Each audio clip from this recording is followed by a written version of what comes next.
नमस्कार। आज मैं एक एक्टिविटी शेयर करना चाहूँगी आप लोगों से। कुछ साल पहले मैं नोएडा गई थी एक मैथ्स वर्कशॉप में। वहाँ एक लेडी आई थी, रश्मि कथुरिया। वो पद्मश्री अवॉर्डेड हैं और बहुत ही इम्प्रेसिव पर्सनालिटी थी उनकी, बहुत कुछ सीखने को मिला उनसे। और उन्होंने ये एक्टिविटी हमें कराई थी और इस एक्टिविटी को मैं इसलिए शेयर करना चाहती हूँ क्योंकि इससे हमें अपनी लाइफ के लिए बहुत अच्छा लेसन मिलता है, सबके लिए है। तो इसीलिए मैं ये एक्टिविटी शेयर कर रही हूँ। जैसे हम मैथ्स टीचर हैं तो हम मैथ्स में हम ये मानते हैं कि अगर कोई प्रॉब्लम है तो डेफिनेटली उसका सॉल्यूशन भी है। तो उसी मतलब थिंकिंग पे, उसी सोच पे ये एक्टिविटी है कि मान लीजिए ये एक वाइट पेपर है, मान लीजिए क्या है ही एक वाइट पेपर। हम आपको एक प्रॉब्लम या एक टास्क देते हैं कि इस पेपर पे आप एक होल बनाइए, जितना बड़ा चाहे होल बनाइए, लेकिन होल इतना बड़ा होना चाहिए कि उसमें से एक एलिफेंट क्रॉस हो जाए। टास्क है कि उस होल में से एक एलिफेंट क्रॉस हो जाए। इस पेपर में आपको एक होल बनाना है, ये इसकी बाउंड्रीज है और इसमें एक होल बनाना है कि जिससे एक एलिफेंट क्रॉस हो जाए। टफ है टास्क, इजी नहीं है। चलिए थोड़ा सा इजी कर देते हैं कि एलिफेंट नहीं, इसमें से मैं क्रॉस हो जाऊं। एलिफेंट से तो इजी हो गया टास्क, एलिफेंट नहीं, कम से कम उस होल से मैं क्रॉस हो जाऊं। लेकिन अभी भी टास्क इतना इजी नहीं है क्योंकि इस पेपर से मुझे क्रॉस करना भी इतना आसान नहीं है।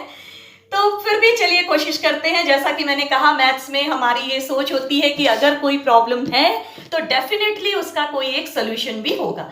बस हमारे सोचने का तरीका, सोल्यूशन ढूंढने का तरीका सही होना चाहिए। यहाँ भी वही होगा। हम जनरली जैसा साधारण सब कोई सोचेंगे, कट करके होल बनाएंगे, वैसा कोई तरीका सोचेंगे तो शायद इसमें से हम ना एलिफेंट क्रॉस कर पाएंगे ना मैं ही क्रॉस हो पाऊंगी। चलिए सबसे पहले हम इस पेपर को 2 पार्ट में फोल्ड करते हैं। तो ये एक तरह से हमारा पहला स्टेप है कि हमने प्रॉब्लम को 2 पार्ट में डिवाइड कर दिया, यानी हाफ कर दिया। ठीक है। अब इसमें ये जो क्लोज पार्ट है, ये पार्ट, ये जब हमने फोल्ड किया तो ये ओपन पार्ट है और ये क्लोज पार्ट है। ये क्लोज पार्ट ही हमारे लाइफ के ऑब्स्टेकल्स हैं जो हमें रोकते हैं, रुकावट है। इन्हीं से बाहर निकलना है, इन्हीं को तोड़ना है हमें। ठीक है। और ये ओपन पार्ट, ये हमारे लिए अपॉर्चुनिटीज हैं, रिसोर्सेस हैं, जिनका यूज करके हमें अपने प्रॉब्लम्स को, अपनी लाइफ को इजी बनाना है, प्रॉब्लम सॉल्व करने हैं। ठीक है। तो अब पहला चीज आता है कि हम पहले क्या करें। कोई भी चीज करेंगे तो पहला कदम तो उठाना पड़ेगा। ठीक है। वो पहला कदम सबसे इंपॉर्टेंट होता है कि आप पहला कदम उठाइए, उस ऑब्स्टेकल को तोड़ के पहला कदम उठाइए। तो सबसे पहले हमें इस ऑब्स्टेकल को, इस रिजिडनेस को तोड़ के हमें अपना पहला कदम उठाना है। ठीक है। हमने अपना पहला कदम उठाया और सोच लिया अरे कोई अप्रिसिएशन नहीं है, कौन देख रहा है, क्या मतलब है ये करके छोड़ देते हैं, तो बस काम यहीं पे रुक जाएगा, प्रॉब्लम एज इट इज रह जाएगा, कुछ भी सॉल्व नहीं होगा। इसलिए बिना कुछ सोचे दूसरा कदम भी उठाइए। पहले के बाद दूसरा कदम भी बहुत जरूरी होता है। अगर आप पहले में रुक गए तो आपका प्रॉब्लम वहीं रह जाएगा, लाइफ एज इट इज रह जाएगी, जिंदगी भर अफसोस रह जाएगा। पहले के बाद दूसरा कदम बहुत जरूरी है। चलिए दूसरा कदम उठाया तो इसको कंटिन्यू करिए। ये हिम्मत भी होनी चाहिए, बिना कुछ सोचे कि कोई कौन हमें देख रहा है, कौन अप्रिशिएट करेगा, लोगों को पसंद आएगा कि नहीं। बिना कुछ सोचे अपना काम करते जाइए, अपना हर स्टेप उठाते जाइए उस प्रॉब्लम को सॉल्व करने के लिए। जहाँ तक आप उसको सॉल्व करने की कोशिश कीजिए, नए नए आइडियाज ढूंढिए। ठीक है। और अब जो भी ऑब्स्टेकल्स आ रहे हैं उनको तोड़ते जाइए, क्योंकि अगर आप रुक गए तो अगर पहले स्टेप में रुक गए, तब शुरू ही नहीं किया, तब तो काम शुरू ही नहीं हुआ। दूसरे स्टेप में रुक गए तब भी आपका काम शुरू नहीं हुआ। तीसरे में रुक गए तब भी आपका काम शुरू नहीं होगा। इसलिए आपको कंटिन्यू ये प्रोसेस करते ही जाना है और ये प्रोसेस आपको तब तक करना है जब तक आखिरी स्टेप में न पहुंच जाए। आपने पूरा किया और आखिरी स्टेप में छोड़ दिया तो भी आपका प्रॉब्लम एज इट इज रह जाएगा। लास्ट तक जाना है आपको।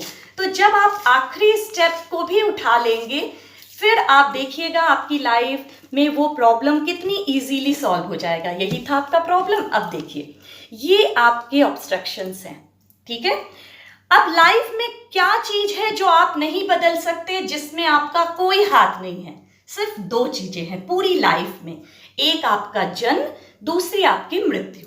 तो पहला है आपका जो आपका जन्म है, शुरुआत, और आपकी लाइफ का अंत यानी मृत्यु। ये दो चीज हमारे हाथ में नहीं होती, ये हम नहीं बदल सकते। बाकी ये पूरा जीवन हमारे हाथ में है, हम बनाते हैं, हम बिगाड़ते हैं, हम ही सब करते हैं। तो इसको तो हम बना सकते हैं, इसमें अगर कुछ गड़बड़ हुआ तो वो हमारी रिस्पॉन्सिबिलिटी है। ठीक है, तो ये शुरू और अंत को छोड़ दीजिए, ये हमारे हाथ में नहीं है। जन्म और मृत्यु हम नहीं कर सकते, बाकी चीज में आते हैं। अब ये हमारे ऑब्स्ट्रक्शंस थे, चलिए हम इन ऑब्स्ट्रक्शन को तोड़ देते हैं, क्योंकि हमें आगे बढ़ना है, प्रॉब्लम सॉल्व करना है। तो ये ऑब्स्ट्रक्शंस हम तोड़ दे रहे हैं एक एक करके, जिससे कि हम अपने प्रॉब्लम को सॉल्व कर सकें।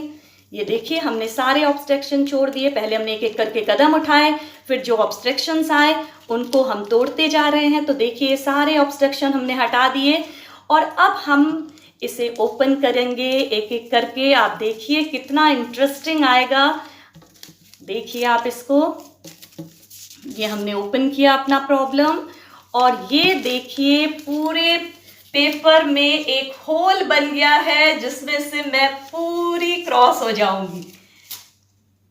इंटरेस्टिंग है ना? तो देखिए एक छोटा सा प्रॉब्लम था, सिर्फ सोचने का तरीका अलग है। आप लोग, कई लोग तरीके से सोचते हैं, ठीक है, सोचने का तरीका अलग है। हमने एक डिफरेंट तरीके से सोचा और उसमें एक देखिए पेपर में होल किया, इसमें से मैं पूरी क्रॉस हो जाऊंगी, तो ये जो प्रॉब्लम था वो सॉल्व हो गया। सेम इसी तरह से लाइफ में है।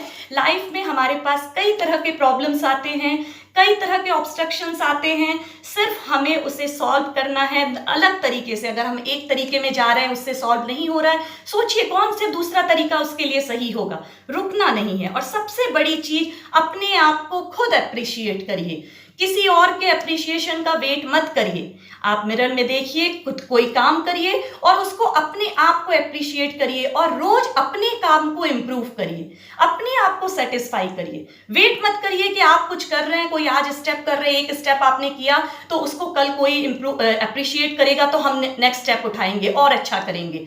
कोई जरूरत नहीं है किसी के अप्रिशिएशन की। आप खुद अपना काम करिए, अपने प्रॉब्लम सॉल्व करिए, रोज नए कदम उठाइए, नए नए इनोवेटिव करिए, और अपने आप को खुद अप्रिशिएट करिए।